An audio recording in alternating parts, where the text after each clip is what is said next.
What's up, guys? I want to make a video right now about nasty fucking Burger King. I just had me a rodeo burger from Burger King, and I feel sick now. I haven't had Burger King in like a long time. Like the last time I had Burger King was probably a few years ago. And the only reason I went to Burger King just a few 5 minutes ago, I just went. The only reason I just went there is because, I just got paid and I didn't know when I was going to get paid because there was some complications with my account and stuff. And so I took care of that stuff yesterday and it was frustrating. I tried to figure it out and I thought there wasn't going to be any money. And so, I scrambled up some change together. I went down to Burger King and I was like, well, shit, I got to eat something so I can figure, the complications on my account out later. And I got a burger from Burger King, and it was the rodeo burger. And now I'm gonna look it up right now. What does the rodeo burger have on it? Let's find out. I'm not entirely sure what is on that disgusting piece of garbage. The rodeo burger from Burger King has 354 calories, and it has 16 total grams of fat. What the fuck? The total carbs on the thing are 37 grams. There's 9 grams of sugar.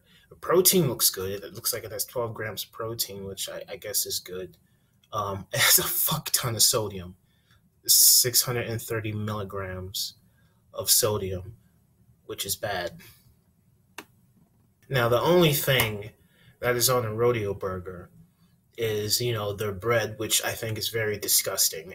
Their bread, it's like, I remember one time I went to Burger King and I had a Whopper or whatever the fuck, and the bread was like burnt. It was like, I don't know if it was rotten or what. It was like burnt, and it was really, really bad. What else? Now, the ingredients they put on it, they put their disgusting bread, they put their patties on there, which Burger King, let me see here. I think they say that they use ground beef for their patties. And I don't know. I mean, they say it's grilled or whatnot, but it's fast food, man. Like, how grilled can it be? I don't know. And then they put onion rings on top of that, which they're like all mushy and soggy, and it's just gross. It's like not, it's crispy, but it's like, it's really, really gross. It's like, you'll go to a restaurant and you'll get like a thing of onion rings and they're extremely greasy, but then you're like, oh, it's not bad. It's not something you'd want to eat all the time. Then they have barbecue sauce on there. When you really think about the rodeo burger, all it is just like something a stoner would put together, or something that a 5-year old would eat, where it's like, yeah, you go there and you're just like on a rodeo burger, or like you're at home, or it's like you're at home. No, it's like when you're at home and you put together a uh, a burger because you're just lazy and you're like, yeah, I'm just gonna grab some sandwich bread and grab this cold patty and stick it in the microwave and then slap it on, just bakery bread. And then I'm going to just slap some onion rings on there that I had left over from a restaurant I just previously went to. And then I'm just going to smear some barbecue sauce on it. And there you go. That's what that's like. In general, man, fast food is very disgusting. That's why it's called fast food, because you just go there and in 2 seconds or less, or maybe a minute, you get your food. And it's not satisfying. I remember what Nicolas Cage said about fast food, where he's like, it's shit that people would rather throw away than finish. And it's like, that's true, man, because it's really gross. Like, I remember one time I had a Whopper from Burger King when I was a kid, and I had a terrible stomach ache. And it's the The fast food industry is just really bad. I'm not trying to make like a statement on it or anything. I'm just giving you my experiences with it, and they've been really, really bad. And you wonder why a lot of people are obese. Not everyone who's obese is an extreme food intake eater. A lot of them are just, big because they were born that way, or it's genetics, or it's something to do with their body specifically. But some people who are overweight do eat a lot of fast food, and it's a bad thing. And the thing that baffles me the most is, I talked about this with my sister, where it's like you go to the grocery store and all the stuff that is healthy for you is super expensive. Like you want to go to Trader Joe's, you want to go to Whole Foods, or World Market, and you go to these places, and it costs an arm and a leg just to get, you know, some really nice tea or coffee, and it's very expensive. It's not cheap. I remember going to Whole Foods one time and purchasing uh, this. It was Frosted Flakes, but it wasn't Frosted Flakes. It was the healthy version of Frosted Flakes at this place, and I was really taken back by that because I said, "Wait a minute, that's I've never a healthy version of Frosted Flakes." I mean, Frosted Flakes I don't think is that bad, but it does have a lot of sugar in it. But then they have a healthy version at Whole Foods, and that took me back. But then I also say it's like, well, if in the stuff that's really bad for you, that can poison your body and kill you quicker than old age can, um, the stuff that's bad for you is cheap, which I think that whole entire system is backwards. But then, I mean, the reality of it is, it's like, well, you just shouldn't buy food from the grocery store or get fast food or eat out or anything like that. You should grow your own vegetables, grow your own fruit, plant a garden, have a farm, have a cow, you know, your chickens and your hens and all that stuff, and do it yourself because it's the healthiest way.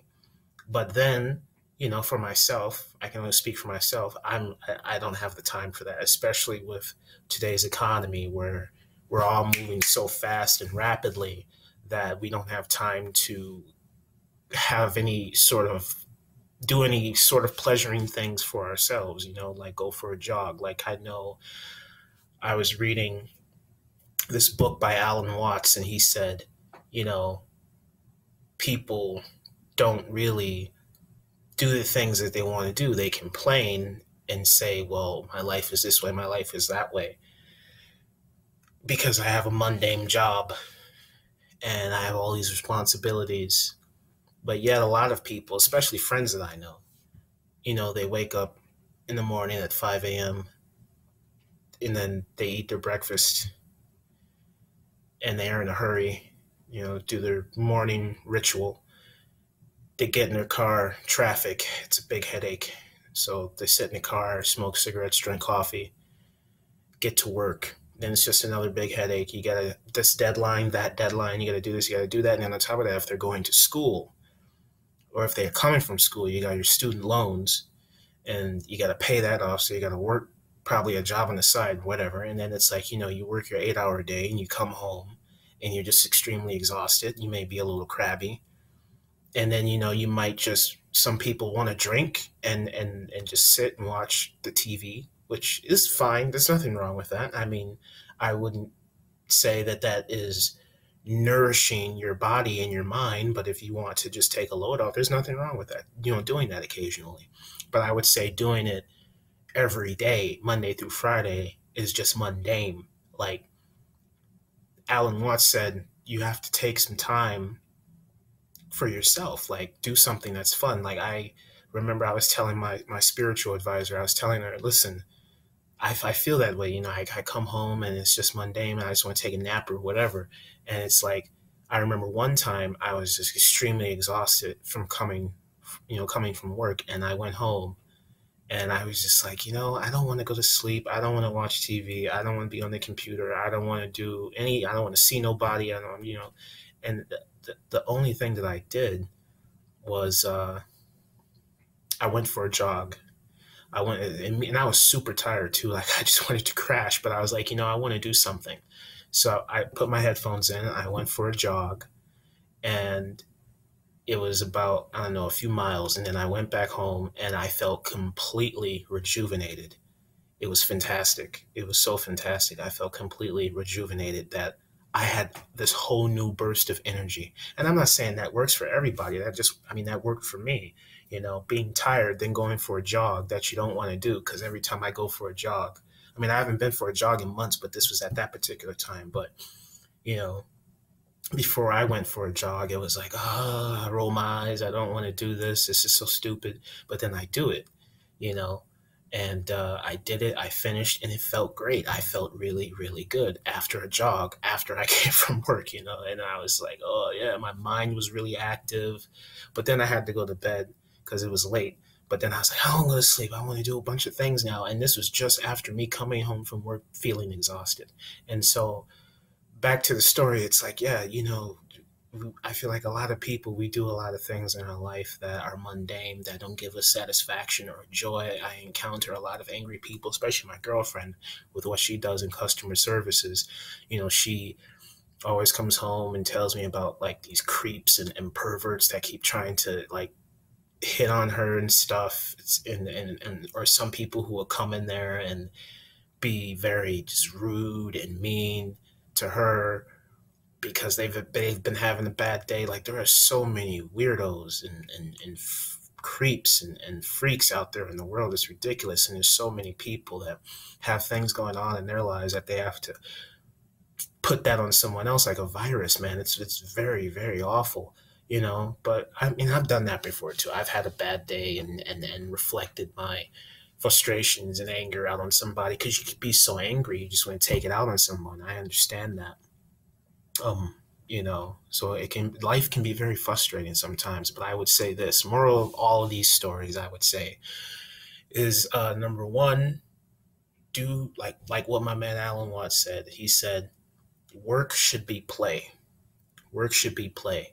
You need to find, even if you work a mundane job. We all are going to have to do things that we don't want to do in this life, but just make sure you don't do them forever.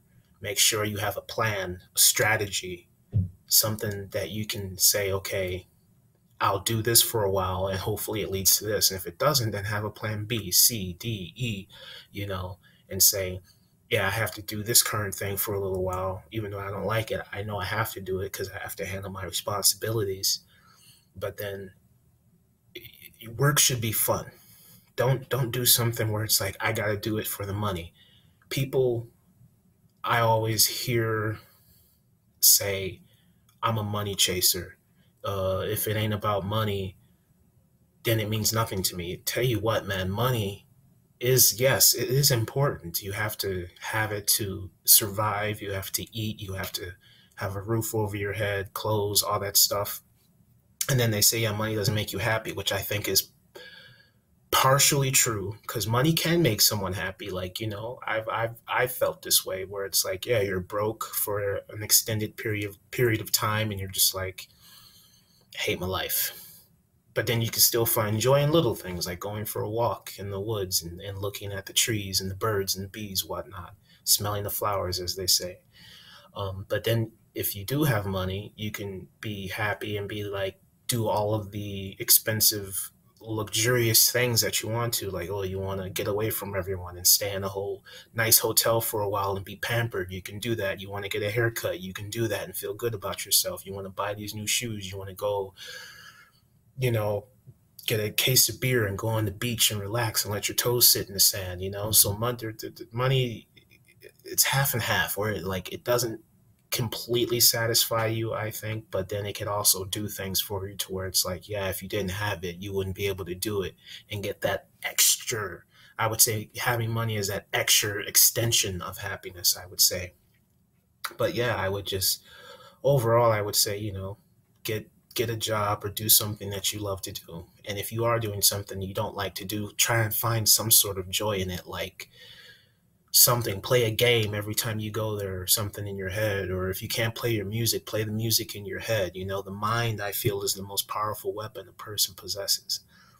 And a lot of people, I feel, are neglecting it. Especially me, I did that for a while. But I would say, getting back on topic, I would say that yeah, man, don't eat fast food, because that just ruins your body. And I feel it just poisons you and eventually kills you in the long run. Like, when you're young and you're a teenager, it's fine, but then when you get older, it's just like, no, you're gonna get a heart attack or something, clog your arteries or whatever. I don't know. It's the rodeo, and don't get the rodeo burger. It's gross. And on top of that, turn work into play, make it fun, do something you love to do, have a strategy, a plan to do things that you'd want to do, because you don't want to be, for me anyway, I don't want to be 50, 60 years old working a mundane job and not being happy doing things I don't want to do. I'd rather jump off a bridge, to be honest with you, if that happened. But there are people out there that do that stuff, and that's fine. I'm not judging it. I'm just saying for myself. Um, but yeah, don't eat fast food. Don't eat the rodeo burger. Stay away from it. It's poisoning. It'll make you sick. It made me sick anyway. And then on top of that, do things that make you happy, fulfill your life, fulfill your body, nourish it, rejuvenate it, walk, go outside. Don't just be distracted by, the computers, the technology, all of the stuff going around us. Get away sometimes, and and don't stress out about money. Money isn't the most important thing. It's important, but it's not super important. Um, just love life, man. Just be who you are.